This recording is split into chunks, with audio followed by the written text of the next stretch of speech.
tungetoa alafu ndio tupate huyu. Wakati wa zaka na sadaka.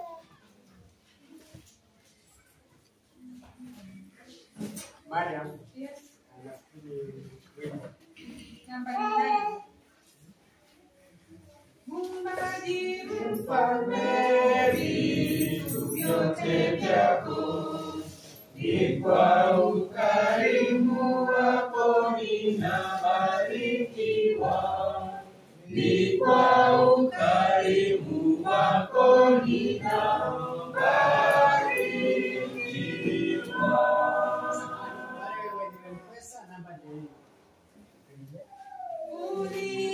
Uliyeniumba na kutegemea, sina budi kuzisifu hisani zako tu, sina budi kuzisifu hisani zako tu.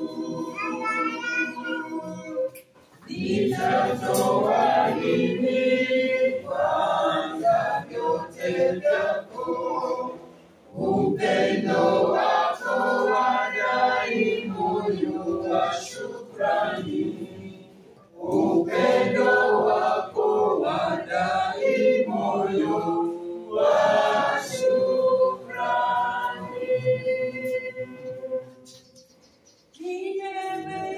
Neema niwe na uwezo wa kuishi kwako Bwana siku zangu zako, wa kuishi kwako Bwana siku zangu zako.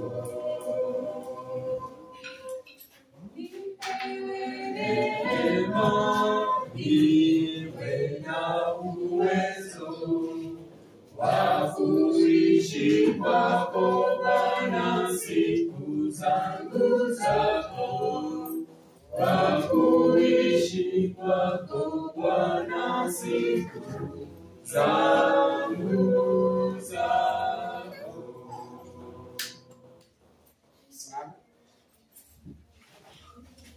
Hali yako sasa Bwana tunatoa, hatuna yaliyo yetu yote ni kipaji.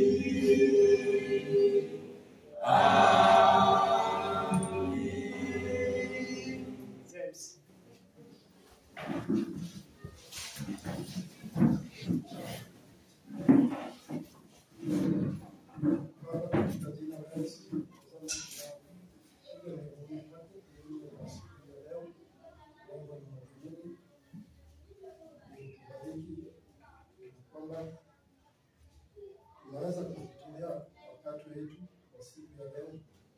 Bariki juma nzima, bariki kazi zetu, bariki na nyumba zetu, bariki na watoto wetu pia. Tembea nasi kwenye siku ya leo ya ibada. Bariki, utupe uponyaji mzima. Tembea na watoto wetu, tembea na jamii zetu. Tushike mkono, usije tukateleza, bali tukasimama na njia yako. Tunaye kwa mwenendo wako. Kama nasi katika jina la Yesu Kristo. Amina.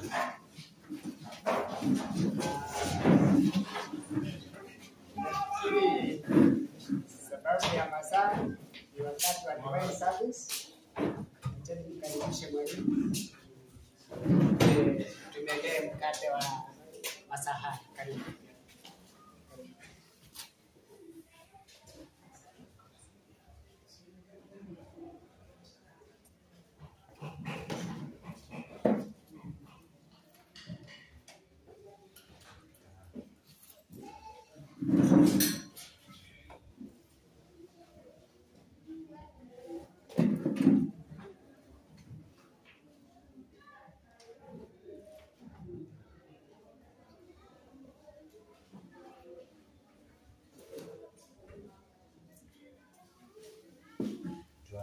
Tuombe.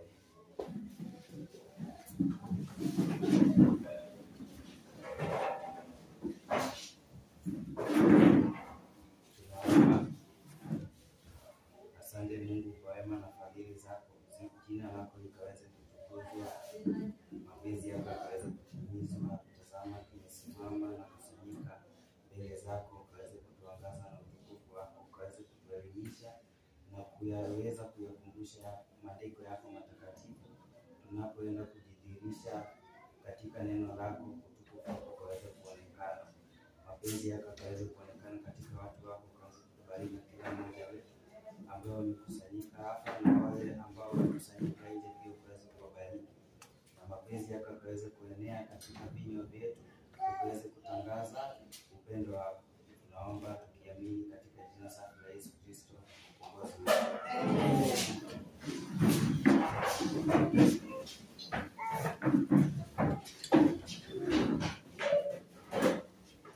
Happy Sabbath. Happy day. Nashukuru Mungu kwa wakati hii na Mungu ameonelea vyema kwamba niweze kushiriki pamoja nanyi katika ibada ya leo ambayo tunaweza kujifunza na kujifunza na kuweza kuyakumbuka maandiko matakatifu ya Mwenyezi Mungu, ambayo tutaongozwa na Biblia kuweza kujua yamkini mapenzi yake Mwenyezi Mungu ni nini, kwa sababu Yesu ametuachia kielelezo kwamba tuweze kumfuata katika njia zake na katika matendo yake na tukue tabia yake. Sasa tunapokusanyika hapa tunakumbushana maandiko matakatifu. Kukumbushana ni kwamba tuweze kusoma na kuelewa. Tunaenda kusoma katika Luka 11:28 ambayo maneno ya Yesu anatuagiza kwamba tuyafanye. Luka 11:28 Inasema, naam. Lakini Yesu alisema, afadhali heri wasikiao neno la Mungu, na kulishika. Amina. Tunaona kwamba Yesu ametuambia heri washikao neno la Mungu, wasikiao neno la Mungu na kuyashika. Si tukusanyike kusikia tu, baadaye tukitoka kwa mlango shetani anatunyang'anya katika masikio yetu. Hakusema hivyo. Alisema tuyasikie na tuyashike. Ina maana tukiyashika hatutatenda neno kinyume chake Yesu. Sasa kabla niingie katika somo ambaye itakuwa fupi sana, sio ndefu, kwa watunzaji wa Sabato au wana matengenezo, tumeambiwa tunaenda kusoma quotation moja hapa kabla tuingie katika somo. Wale ambao wanalala siku ya ibada kupitiliza kusema kwamba ni mapumziko, tunaenda kusoma kitabu kinaitwa 1TT. 1TT.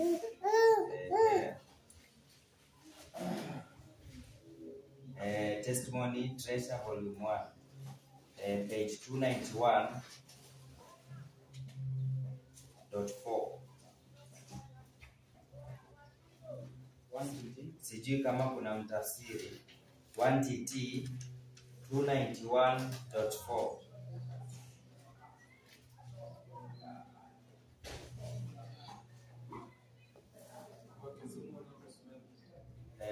Utasoma tu kwa lugha yote. Naam. None should feel at liberty to spend sanctified time in an unprofitable manner.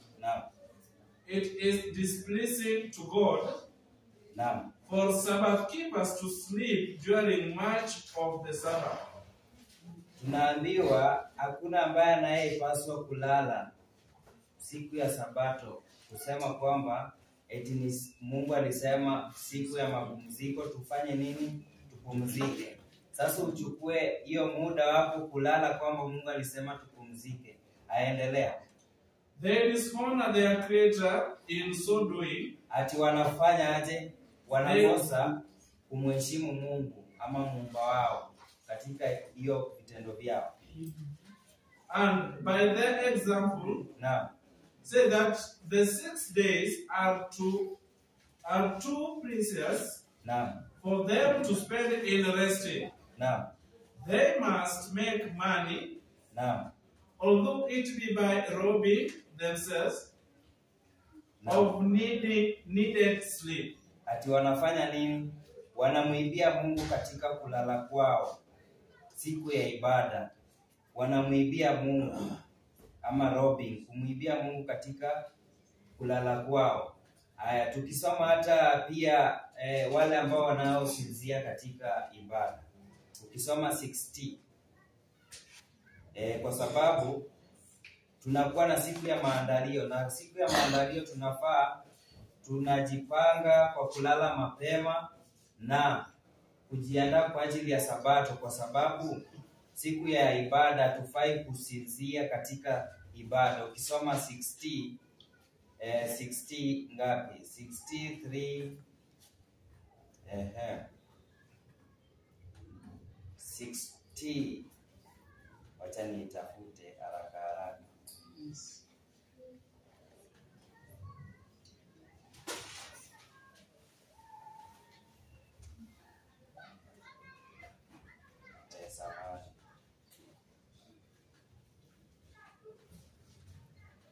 Hatufai kusinzia katika ibada siku ya Sabato, kwa sababu wakati tunasinzia tunakosa kumheshimu Mungu katika ibada. Kwa sababu ukisoma ukisoma Zaburi 89 mstari wake wa 7, soma hiyo. Zaburi 89:7. 89. Naam. 7 inasema, Naam. Mungu huogopwa sana barazani pa watakatifu. Mungu huogopwa sana barazani pa watakatifu. Soma. Niendelee. Naam. Ni wahofia kuliko wote wanaomzunguka. Ni wakuogofya kwa barazani wanaomzunguka, kwa sababu Mungu anaogopwa sana, na usije ukalala katika ibada kusema kwamba umetunza Sabato na kuja katika hekalu, kwa sababu sasa Mungu atasikia maombi yako alafu usinzie, ilhali katika kazi yako huwezi kusinzia wala kuchukua hata ile kusinzia ile unapigisha kichwa hivi kwa sababu ya usingizi. Hiyo quotation imenipotelea kidogo. Nafikiri ni 350. 350 somewhere 350 to 357. 60. Acha niangalie. 60.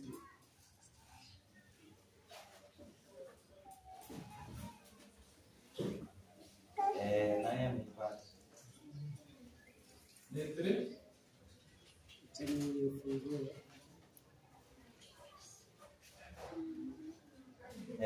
Nimeipata. Nafikiri ni 6361.4. Inasema let none come to the place of worship to take a nap. Haufai kuja katika ibada na kusinzia. Nap ni ile unaweka kichwa yako hivi, umehisi usingizi unateka nap. Mtu yeyote hafai kuja katika ibada kuteka nap. Sasa sisi tu wana matengenezo, tunafaa kutengeneza mahali palipoharibika, na Mungu atatuneemesha. Sasa tunaenda kuingia katika somo letu ambayo sitaenda mbali na mafunzo ambayo walimu wametangulia kuyafunza asubuhi. Maanake tunasema kwamba mahali shindano inaingilia inayotokea. Sasa tunaenda kuingia katika somo letu ambaye tunaenda kusoma katika Ufunuo wa Yohana 21:27. Kwa haraka manake muda pia haichelewi. 21:27 inasema, Naam. Na ndani yake hakitaingia kamwe, ati ndani yake hakitaingia kamwe chochote kilicho kinyonge. chochote kilicho Kinyonge. Endelea kusoma. Wala yeye afanyaye machukizo na uongo. Wala yeye afanyaye machukizo Na uongo. na uongo na Bali wale walioandikwa katika kitabu cha uzima cha mwana kondoo. bali wale walioandikwa katika kitabu cha uzima cha mwana kondoo. Kichwa somo langu ni kwamba ambaye inaenda kama kiulizi kwamba je, kama mlango wa rehema ingefungwa leo ungepatikana kwa mkono upi? Mkono wa mwana kondoo ama mkono wa shetani ibilisi? Hiyo ndio kichwa cha somo ya leo. Sasa tumeona kwamba Yohana mtumishi wa Yesu ama mwanafunzi wa Yesu anatuambia kwamba hakuna atakayeingia katika huo mji akiwa mnyonge ama mwenye kufanya machukizo ambayo hayafai. Sasa tuangalie, je, kama mlango wa rehema ungefungwa leo, wewe ungekuwa wapi? Sasa tunaenda kuangalia katika Petero wa kwanza. Petero wa kwanza, kwa sababu tumeambiwa katika Petero wa kwanza 4:17. Soma hapo kwa haraka. 17 inasema, Naam. kwa maana wakati umefika wa hukumu kuanza katika nyumba ya Mungu. Wakati umefika hukumu kuanza katika nyumba ya Mungu. Na ikianza kwetu sisi, mwisho wao wasioitii injili ya Mungu utakuwaje? Anauliza sasa, wakati hukumu imeanza kwetu sisi kwa nyumba ya Mungu, je, wale wasioitii injili itakuwaje? Ameweka kama kiulizi. Je, itakuwaje? Lakini sasa wacha tuangalie, je, sisi ambao tunakusanyika hapa, sisi ni wana matengenezo. Je, wakati mlango wa rehema ungefungwa leo, sisi tungekuwa wapi? Kwa sababu sisi ni wana matengenezo, tunatengeneza mahali palipoharibika, lakini huenda sisi tukafungiwa nje kwa namna ingine. Haya, enda Petero wa pili 3 ngapi? 3:11 hadi 14. Petero wa pili 11 inasema, naam. basi kwa kuwa vitu hivi vyote Kwa kuwa vitu hivi vyote vitafumuliwa hivyo. uko wapi? Petro wa pili 3:11 Soma. inasema, Naam. basi kwa kuwa vitu hivi vyote Naam. vitafumuliwa hivyo, imewapasa ninyi kuwa watu wa tabia gani katika mwenendo mtakatifu na utawa. Naam, endelea kusoma. 12. Naam. Mkitazamia hata ije siku ile ya Mungu, Mtazamia hata ile ije siku ile ya Mungu, na kuhimiza ambayo katika hiyo mbingu zitafumuliwa, ambayo kwa hiyo mbingu zitafumuliwa zikiungua, na viumbe vya asili vitateketea na kuyeyuka. 13 na 14. Lakini naam, kama ilivyo ahadi yake, mtazamia mbinguni mpya na nchi mpya, naam, ambayo haki yakaa ndani yake. ambayo haki yakaa ndani yake. Kwa hiyo Naam, wapenzi, kwa kuwa mnatazamia mambo hayo, fanyeni bidii ili muonekane katika amani kuwa hamna mawaa wala aibu mbele yake. Hamna mawaa wala aibu mbele yake. Kwa hivyo tunaambiwa katika Petero wa pili 3:11 hadi 14 kwamba tukue wenye sisi hatuna mawaa wala aibu mbele ya nani? Mbele ya Kristo. Sasa je, sisi tunaweza kuwa na mawaa? Kwa sababu kuna watu ambao ni wana matengenezo, wanatengeneza siku ya Sabato, lakini hizi siku zingine hakuna jambo wanalotengeneza, kwa sababu ukimpata siku zingine isipokuwa siku ya ibada ni mtofauti sana, na ukimwona siku ya ibada inakuwa tofauti sana. Lakini licha ya hiyo, Paulo anatuambia katika Wakorintho wa kwanza 4:5 anatuambia maneno yafuatayo.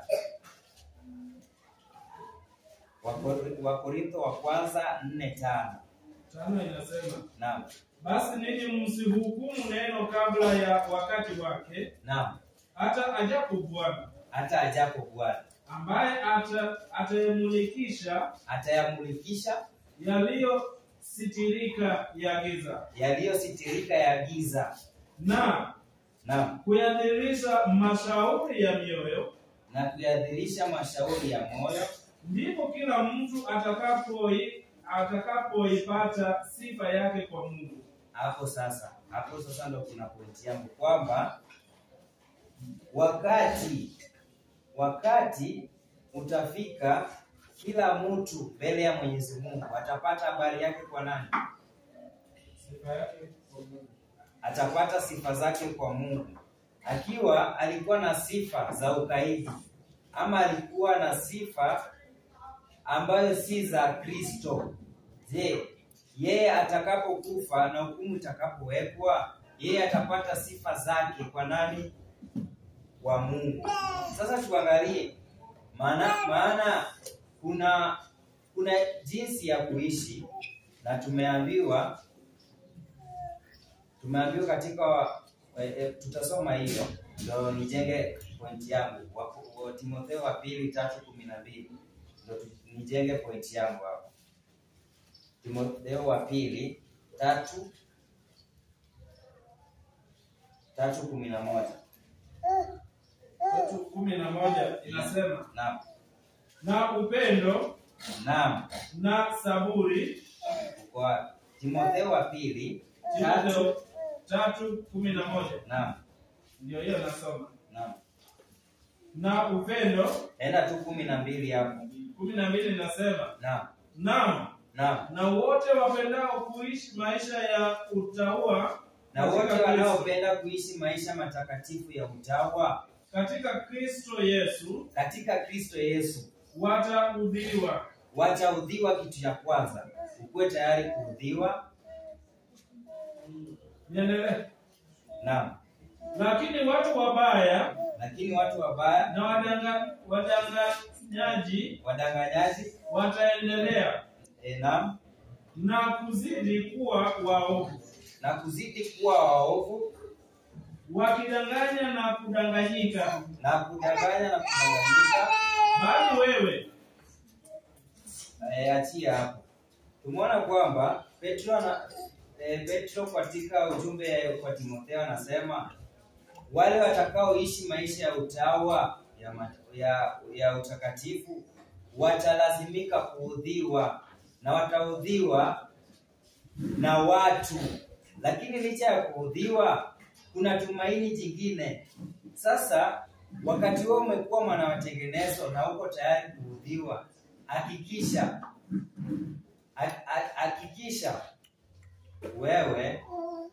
wewe si mwanafunzi wa Yesu, kwa sababu hata Yesu mwenyewe aliudhiwa, na Paulo pia anakuja kutuhakikishia kwamba tutaudhiwa. ambao sisi tunapenda maisha ya utawa, tutaudhiwa.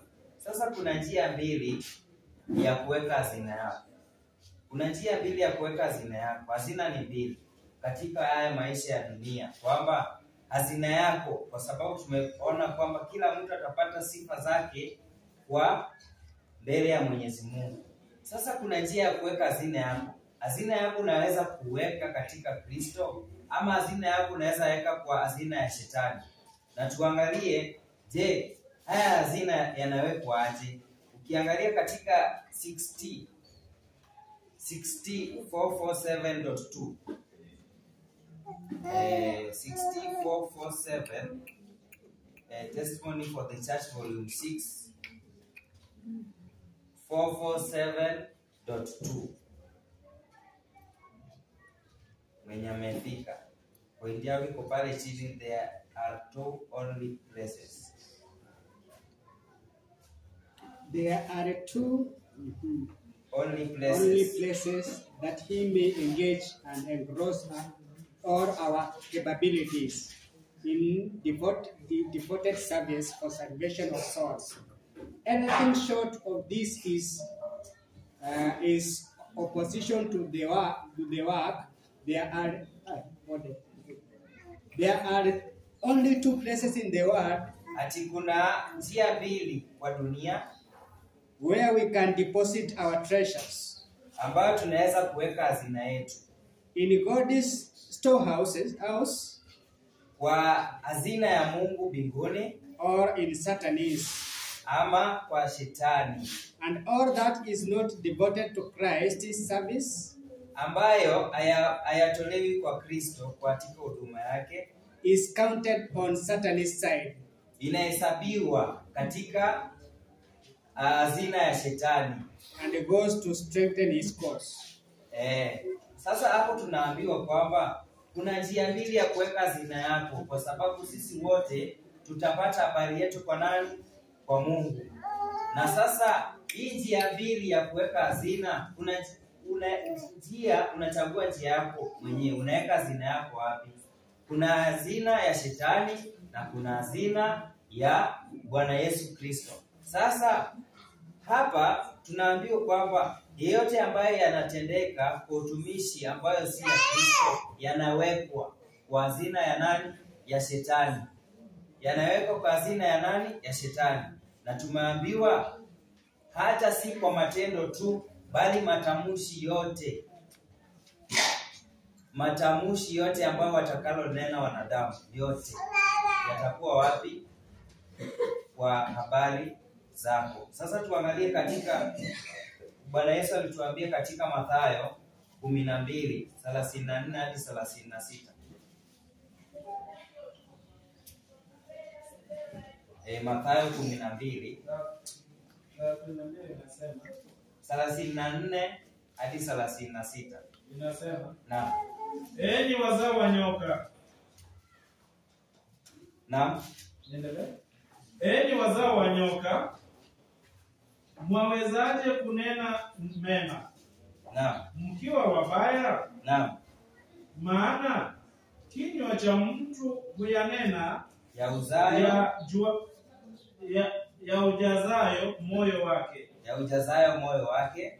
Mtu mwema katika akiba njema Mtu mwema katika akiba njema hutoa mema, hutoa mema, na mtu mbaya katika akiba mbaya naam, hutoa mabaya. hutoa mabaya.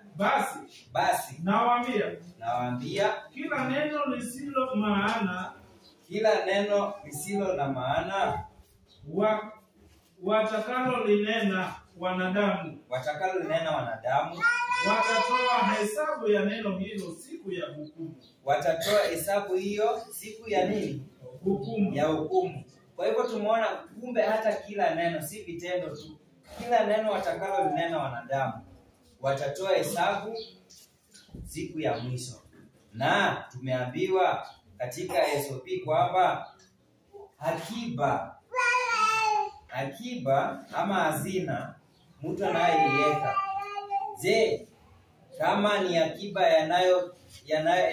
yanayoendea na utumishi wa Kristo, anafanya nini?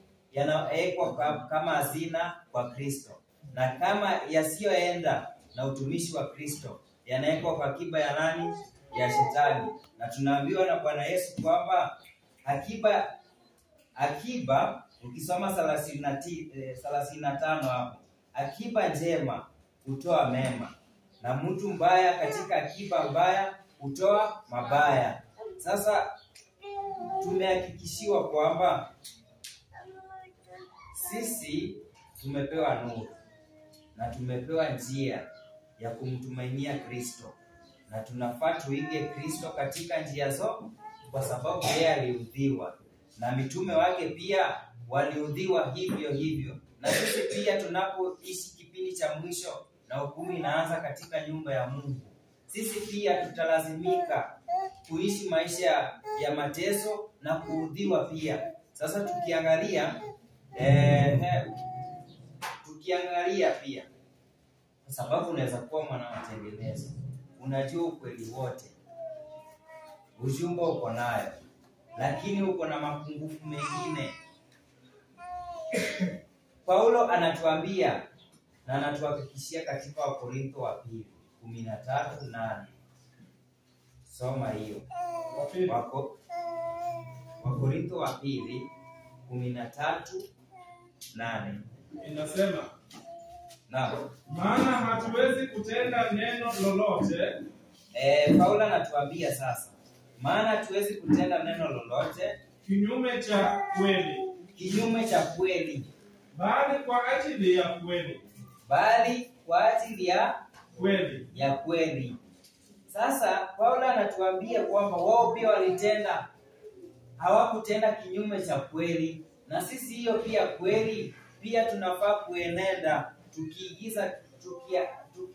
tukifanya nini? Tukifuatilia Yesu na maisha yake ya utawa, kwa sababu kuna ile kuwa mwana matengenezo, na kuwa mwanatengeneza haimaanishi kwamba umepata uzima wa milele. Pia pako upitia hukumu, pia pako angaliwe katika meza ya kipimo. Je, umepimwa, umetosha ama la? Kwa sababu kuna wale watu za Sabato wanajitumainia kwamba wao kwa sababu wamejua kweli wako na uzima, lakini tunaambiwa na dada White katika CCH 342.2.4 CCH 342.4 kwa haraka.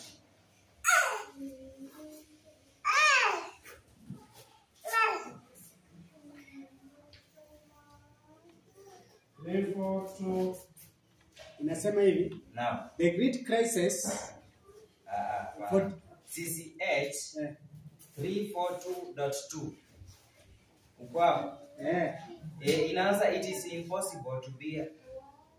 Uko hapo kweli?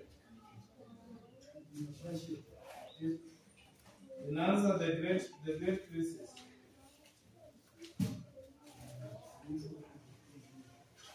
It is possible. Naam, hapo. Hiyo. Naam. Hiyo ni 342.4.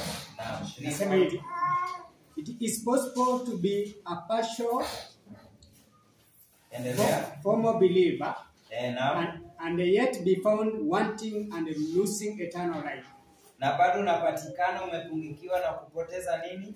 Uzima wa milele. Endelea. It is possible to practice some of the Bible injunctions and be regarded as a Christian.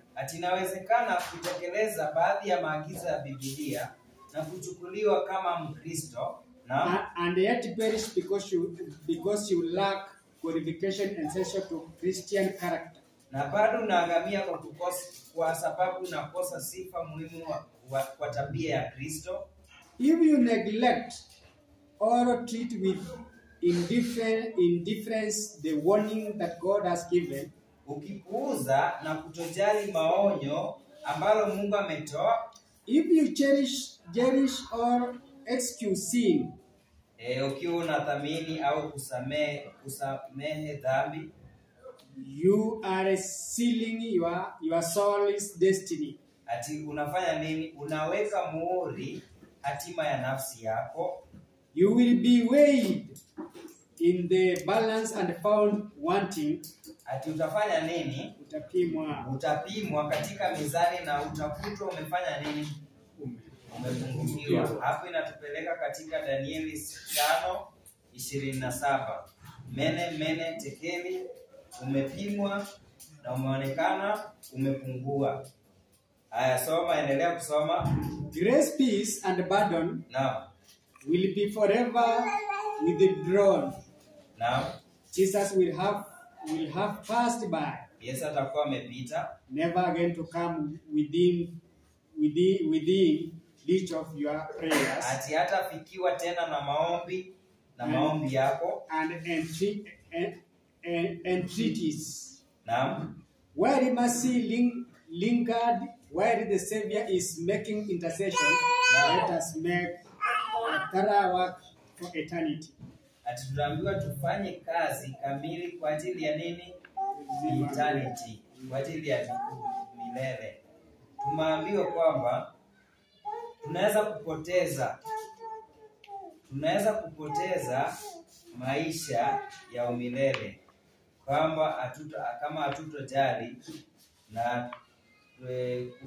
kama hatutojali na kuenenda katika maagizo ambayo Bwana Yesu aliyetupea. Sasa tusije tukapoteza uzima huo kwa kutozingatia haya. Sasa tukiangalia kisa kingine ambayo ni cha Nathanieli. Nathanieli, ukisoma Yohana Mtakatifu 1:47, tunaambiwa maneno fulani hapo. Wakati Nathanieli alikuwa amekaa chini ya mtini, Yohana 1:47. Inasema, Naam. basi Yesu akamwona Nathanieli anakuja kwake. Naam. Akanena habari zake. Tazama, Mwisraeli kweli kweli. Tazama, Mwisraeli kweli kweli. Hamna hila ndani yake. Hamna hila ndani yake. Na tukiangalia katika Ufunuo 21:26, hakuna kitu kinyonge wala mtu asemaye uongo atakayeingia katika mji gani? Mji mtakatifu ambaye ni Yerusalemu. Na hapa tunaambiwa Nathanieli alikuwa amekaa chini ya mtini, lakini akaamuka sasa wakati ameamuka, anakuja kwa Yesu. Yesu akamwambia, Mwisraeli kweli kweli, hamuna nini ndani yake? Hamuna hila. Je, nilisema kuna watu ambao wanakuwa watunza Sabato, lakini unapowakuta siku ambazo zisizo za Sabato ni tofauti na vile ikifika siku ya Sabato anapokuwa. Kwa sababu kama Yesu angekuwa anapita katika siku zingine isiyokuwa ya Sabato, angemuona mtunza Sabato kama Danieli, angemuona huyu ni Mwisraeli ama mtunza Sabato kweli kweli, hamuna nini ndani yake. Lakini watu wanakuwa tofauti sana, wanakuwa watunza Sabato wanakuwa watunza Sabato wenye wanakuwa huyu ni mtakatifu. Ukimwona ni mtakatifu, lakini ni siku ya Sabato. Lakini ukikutana naye siku zingine zisizo Sabato, hauwezi kuamini kwamba huyu ndiyo yule anakuwa anatunza Sabato, kwa sababu mazungumzo yake, matendo yake haiambatani na kile ambacho anakifanya siku ya Sabato. Desire of Ages 141.1. Tuangalie kwa nini Yesu alikuwa ameona Nathanieli katika muonekano wake, akamwambia huyu ni Mwisraeli kweli kweli, hamuna hila ndani yake. Desire of Ages DA 141.1. Inasema, Naam. while they trust to the guidance of human authorities, Naam. none will come to a saving knowledge of truth. Naam. Like Nathaniel. Naam. We need to study God's word for ourselves Naam. and pray for the enlightenment of the Holy Spirit. Naam. He who saw Nathaniel under the fig tree Naam. will see us in the sacred place of prayer. Kumbe tumeambiwa yule Bwana Yesu alipoona Nathanieli katika chini ya mtini, atatuona katika njia gani? Njia ya maombi. Sasa kuna ile Yesu, haya maneno hapa yanasema kwamba yule ambaye aliona Yesu, aliona Nathanieli chini ya mtini, anaweza kutuona katika maombi yetu. Lakini kuna ile kuonwa, lakini matendo yako hayaambatani na Kristo, ingawa wewe ni mtunza Sabato na matendo yako hayaambatani na Kristo. Tusije tukawa na matengenezo na muonekano wetu hata kwa plot haionekani dhahiri.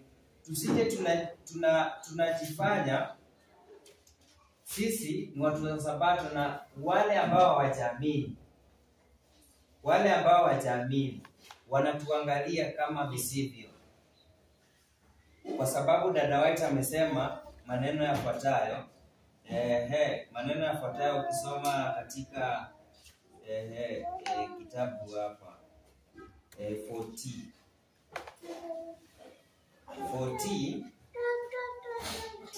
248.1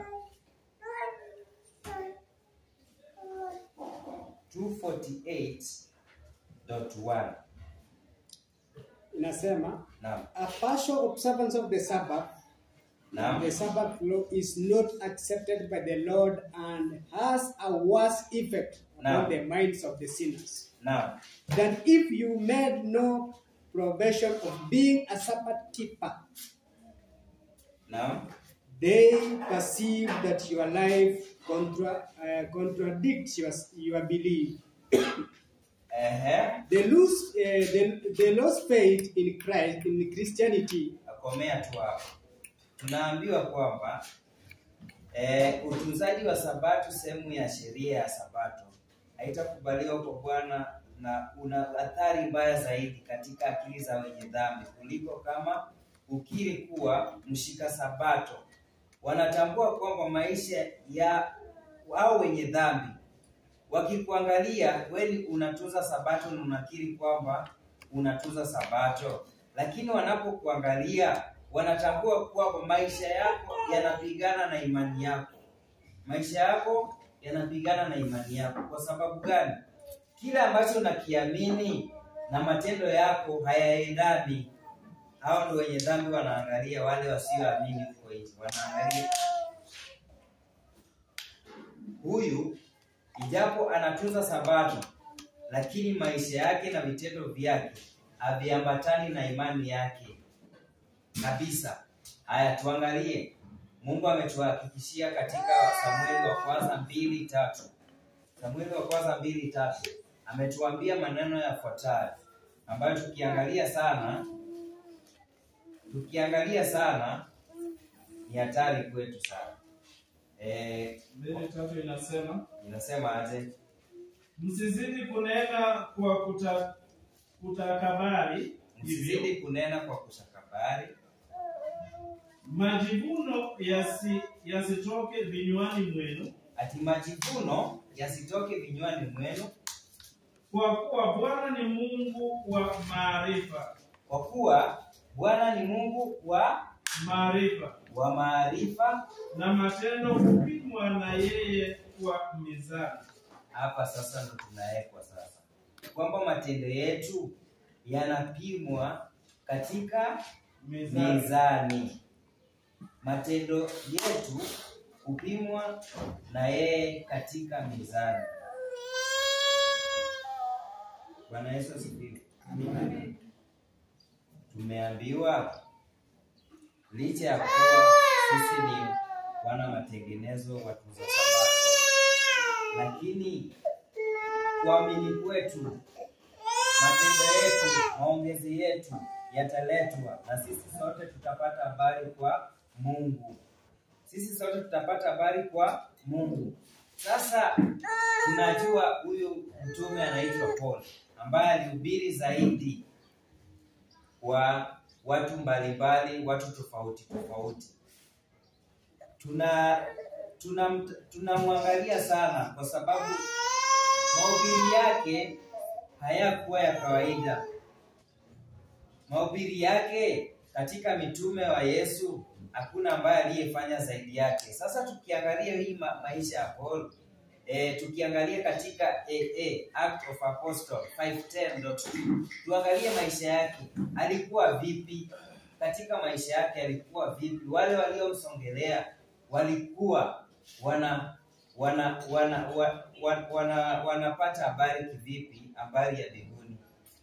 Act of Apostle 5:10.2, yule ambaye amefika. Tu inasema, Naam.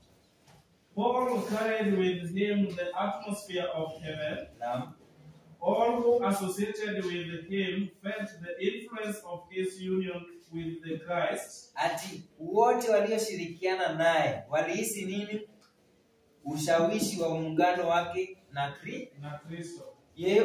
Wote, wajasema mmoja, wawili au watatu, wamesema wote ambao walimsongelea ama walikuwa na muunganiko naye walihisi ama walipata ushawishi wa muungano na Kristo. Sasa swali linakuja, je, wewe katika harakati zako siku 6 ambayo Mungu amekupea za kufanya kazi yako, je, wanaokusogelea wanahisi muunganiko wako na ya Kristo kwamba yanawafaa, ama wewe ni yule ambaye tumeambiwa na Methali 23:23, unanunua kweli kisha unauza. Unanunua kweli kisha unauza. Kwa sababu Paul amesema hata enda kinyume cha kweli. Lakini tumeambiwa wale watakao nunua kweli hawawezi kuuza. Lakini kuna watu ambao katika harakati yao ya siku kwa siku, wale wanaojongea karibu nao hawahisi muunganiko na Kristo, kwa sababu matendo yao, maongezi yao hayaambatani kabisa na Kristo. Haya, Petro wa pili 1:4 tunaambiwa maneno yafuatayo.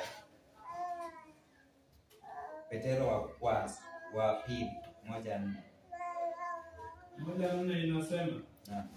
Tena kwa hayo Naam. ametukirimia ahadi kubwa mno. Tena kwa hayo ametukirimia ahadi kubwa mno za dhamani, ili kwamba kwa hizo mpate kuwa washirika wa tabia ya uungu. Tumeambiwa kwamba tupate kuwa washirika wenye tabia ya uungu. Endelea. Mkiokolewa na uharibifu uliomo duniani kwa sababu ya tamaa. Naam. Na kwa sababu hiyo hiyo mkijitahidi sana kwa upenda wenu. Soma tena. Mkijitahidi sana kwa upenda wenu. Mkijitahidi sana katika upendo wenu. Katika imani yenu. Tieni na wema. Na katika wema wenu maarifa. Na katika wema wenu maarifa. Na katika maarifa yenu kiasi. Na katika maarifa yenu kiasi. Na katika kiasi chenu saburi. Na katika kiasi chenu saburi. Na katika saburi yenu utauwa. Na katika saburi yenu utauwa. Na katika utauwa wenu upendano wa ndugu. Na katika upendano wa ndugu. Na katika upendano wa ndugu upendo. Maana mambo haya yakiwa kwenu. Naam. Na kujaa tele. Naam. Yawafanya ninyi kuwa si wavivu wala si watu wasio na matunda. Naam. Kwa kumjua Bwana wetu Yesu Kristo. Naam. Maana komea tu hapo. Tumeambiwa kwa kuwa ametukirimia ahadi kubwa mno ya thamani, ili kwamba sisi tupate kuwa washiriki wenye tabia ya nini? Ya uungu. Sisi tukue wenye tabia ya uungu. Kwa sababu sio kwa matendo tu, hata katika ulaji, katika maisha ya kuvaa, tunafaa kukuwe na kiasi. Tunafaa kukuwa na kiasi, kwa sababu hata Danieli alipokuwa amepelekwa katika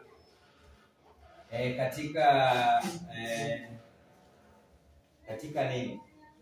Katika ufalme wa Kinani ya nani? Wa Babiloni. Wa Babeli. Wacha tusome hapo katika Danieli 1:8. Tuangalie kisa ambayo Danieli alipitia.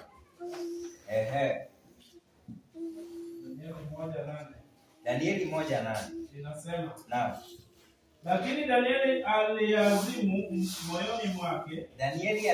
moyoni mwake ya kuwa hatajitia unajisi kwa chakula cha mfalme, wala kwa divai aliyokunywa. Basi akamwomba yule mkuu wa matoasi, Naam. ampe ruhusa asijitie unajisi. Sasa swali linakuja hivi.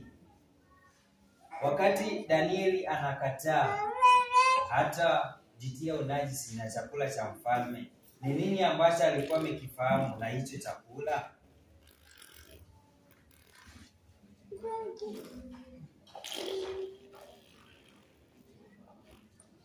Ni nini ambacho alikifahamu katika mawazo yake?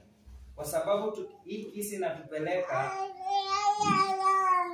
Danieli amesema hata jitia unajisi.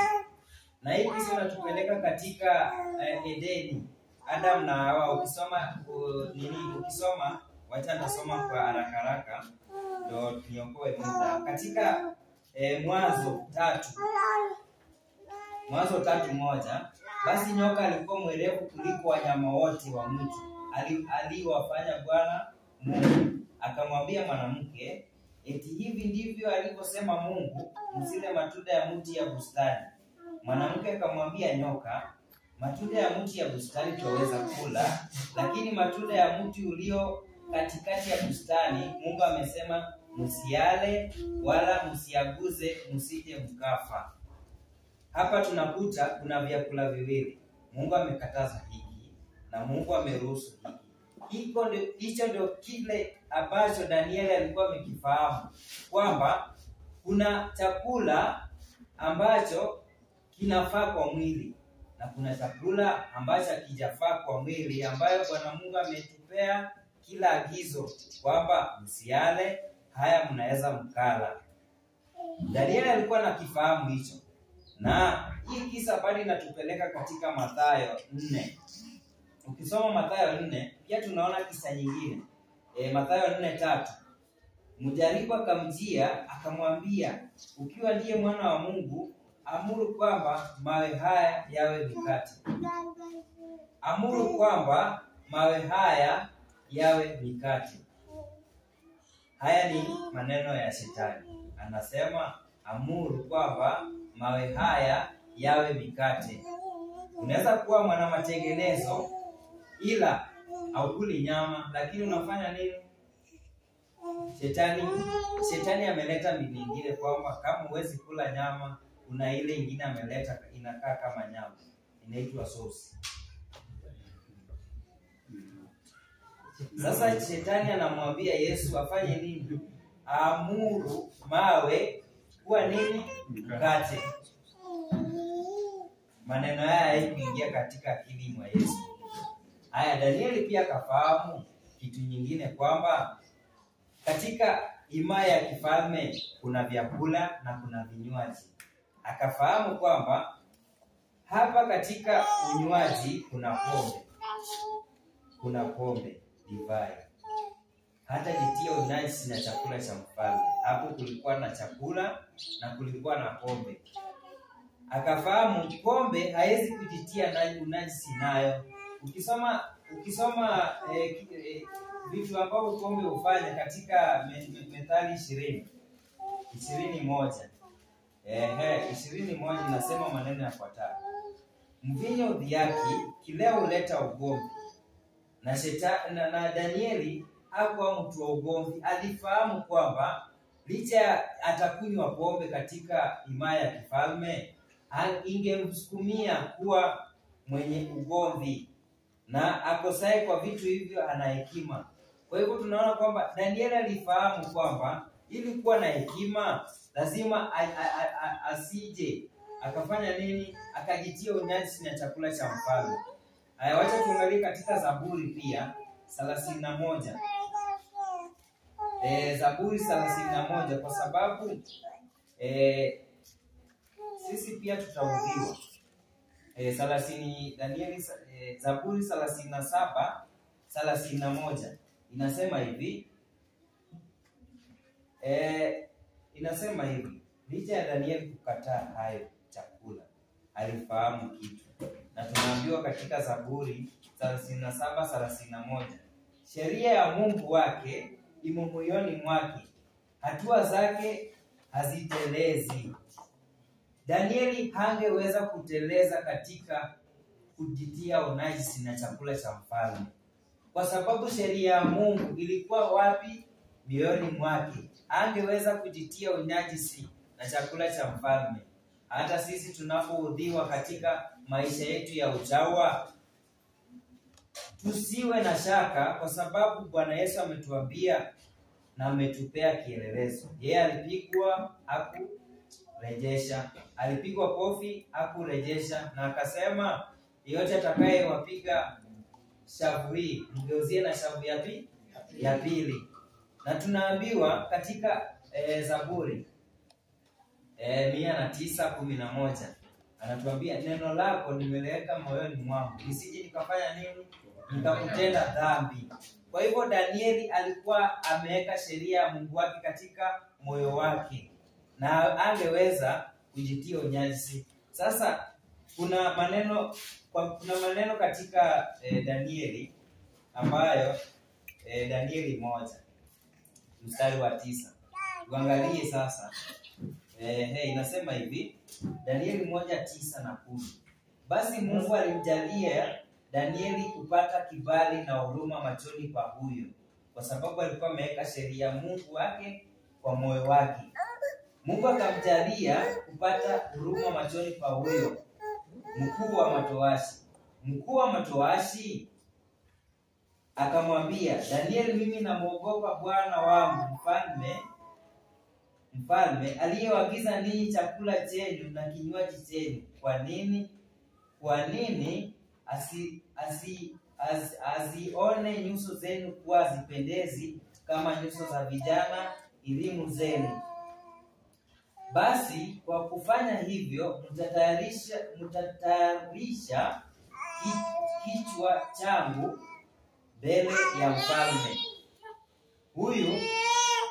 Huyu msimamizi sasa, mkuu wa mtowashi ambaye amesimamia kina Danieli, anasema kama mtakula chakula hii,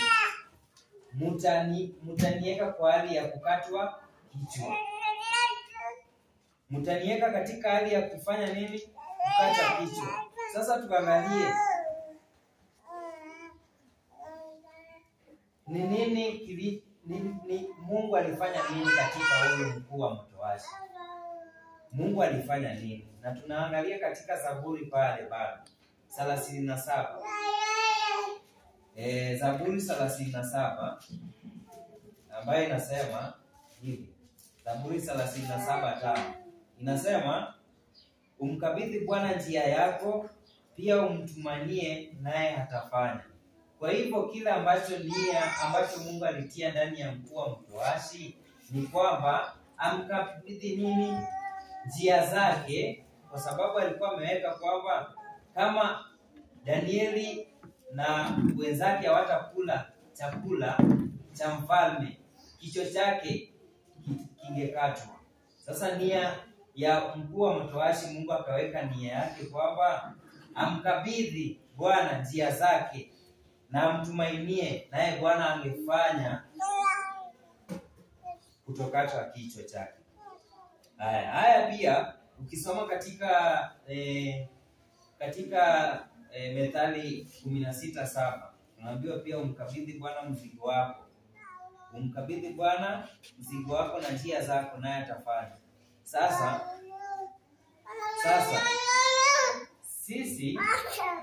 sisi ambao tunaishi kipindi cha mwisho,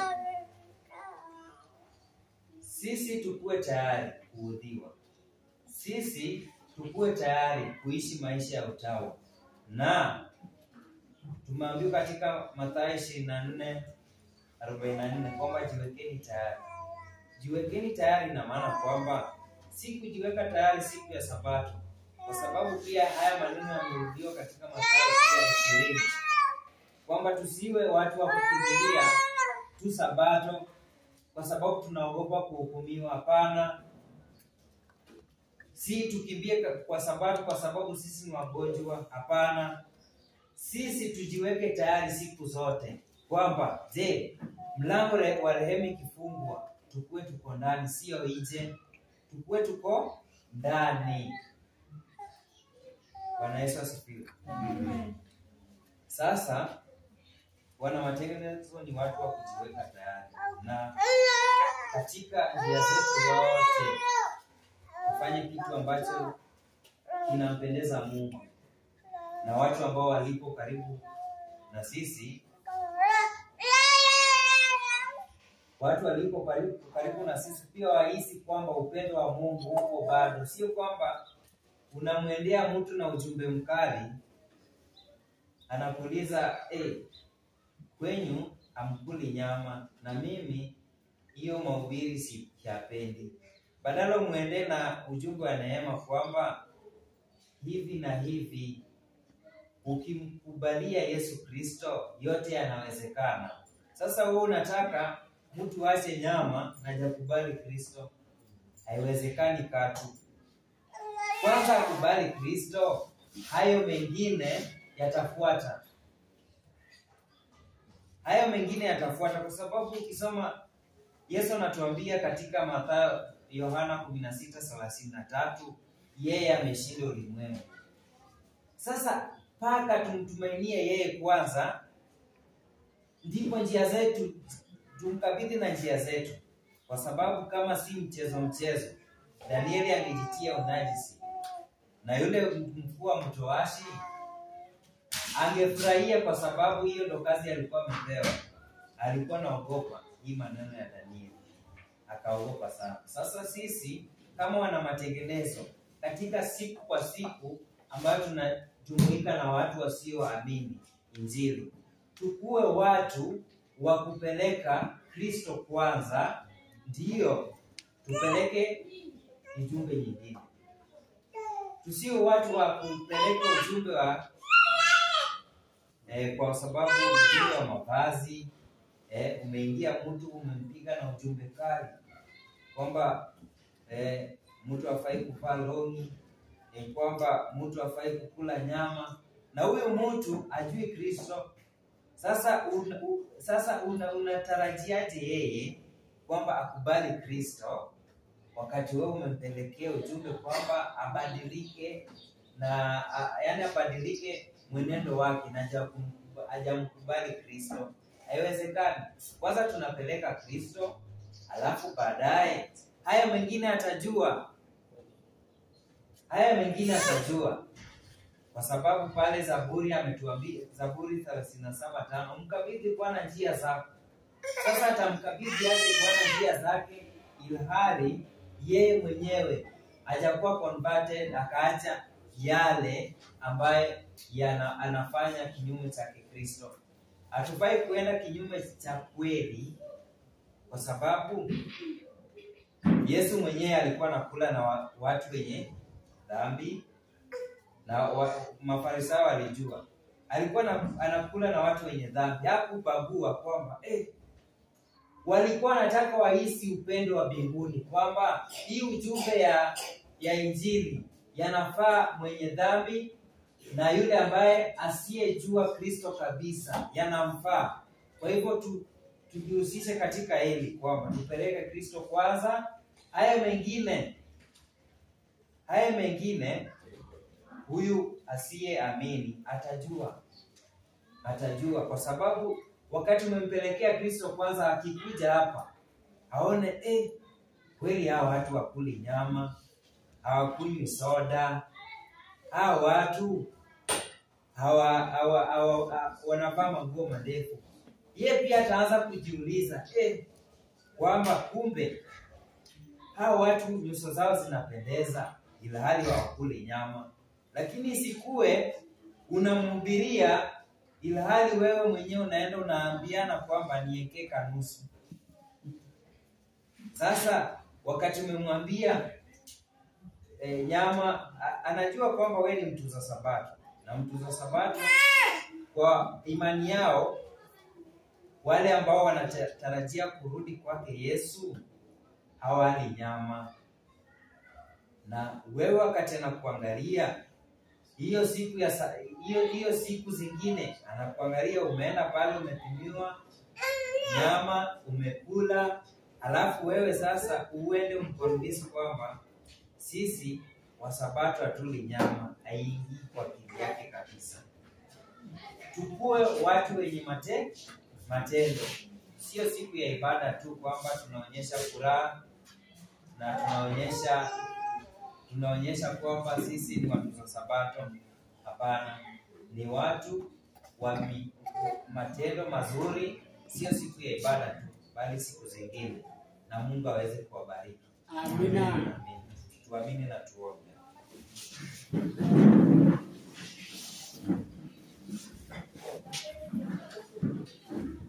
Tunaomba. Tunakushukuru Mungu muumba mbingu na ardhi, kwa kuwa umetujalia neema na tukaweza kujifunza neno. Ukaweza kutujalia, ukaweza kututia nia hiyo katika vinywa vyetu, tukaweza kuwa nayo katika mawazo yetu, tukaweza kueneza kama ya kupendezayo mfalme wa amani. Tujalie, tubariki sisi sote, kila mmoja wetu ambaye ni dhaifu, ukaweze kumjalia uponyaji wa kipekee. Ukaweze kujalia wale wanyonge, hata wale wasioweza, kwa sababu umesema katika maandiko yako kwamba tunayaweza yote kwa kuwa wewe kututia nguvu. Tunakushukuru kwa wema wako, tujalie hadi masaa mengine ambayo yamesalia, Baba, ukaweze kuwa pamoja nasi hadi tutakapomaliza. Sifa na tukufu zikurudie, wema na fadhili zako zitawale, na ni katika jina safi la Yesu Kristo tumeomba na hata kuamini. Amen.